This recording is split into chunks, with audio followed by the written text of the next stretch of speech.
Hi everyone, welcome back to another NHL team preview. We got the Edmonton Oilers today, and this is a team that's primed for a major increase in wins and points this year. I expect them to win themselves a playoff spot by the end of the year.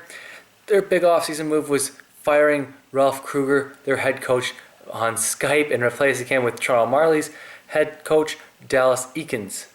The question for the Oilers is going to be in net, where can Devin Dubnyk, can he take the reins of the number one job and play up to the expectations of being a number one goalie? They signed Jason LaBarba, who is a career backup, so they have some reliability behind him if Dubnyk does falter. On the defensive core, which is a big question mark for most people going into the season, I have fewer questions about it. I think you've got a good top four there. They named Andrew Ference, their offseason signing from Boston, as their captain. He's a good defensive defenseman who will take the body and get in the shooting lanes, block some shots. And they had last year's big free agent defenseman, Justin Schultz, who shows a good two-way game. Should be a guy who anchors the power play and play well in his own zone and makes good first pass out of the defensive zone. Well, you have other defensemen. Ladislav Smid is developed into a nice second pairing guy. Nick Schultz is a guy who you hope can be your fourth defenseman. And then really you got some guys who can somewhat fill the role of a fifth, sixth defenseman, but really that's the weak point for your defense core. Nice top four, questionable bottom two. We go to the offense, where I'm seeing a breakout season for Taylor Hall. I think he's a dark horse to win the Rocket Richard for most goals. I think that the biggest downside to him winning the award, or what's working against him, is that both of Edmonton's top two centers, Ryan Nugent-Hopkins and Sam Gagner, are out for the start of the season due to injury.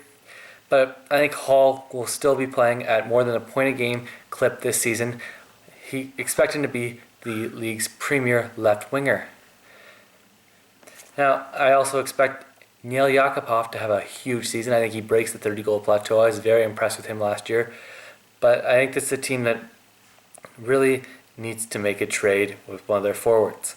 If I were the GM, I'd be looking to trade Jordan Eberle for top pairing defenseman. I think that he's a poor skater who really, his numbers come from the power play. He's an excellent power play player, but he's not a good 5-on-5 hockey player. In the middle, you're really counting on the development of Ryan Hopkins' continued development, which I think he's got the potential to do it, but you have to wonder if his shoulders can hold up. In the offseason, they acquired David Perron from the Blues for Magnus PRV.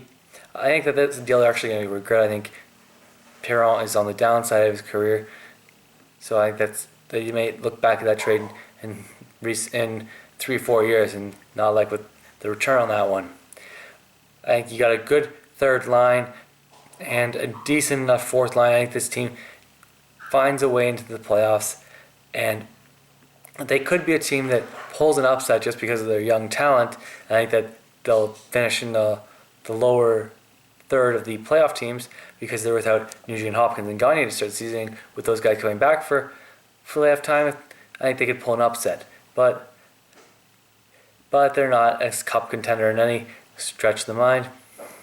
So Oilers finally snap their playoff drought and make the first round. Who knows if they can go farther than that? That's my preview for the Edmonton Oilers.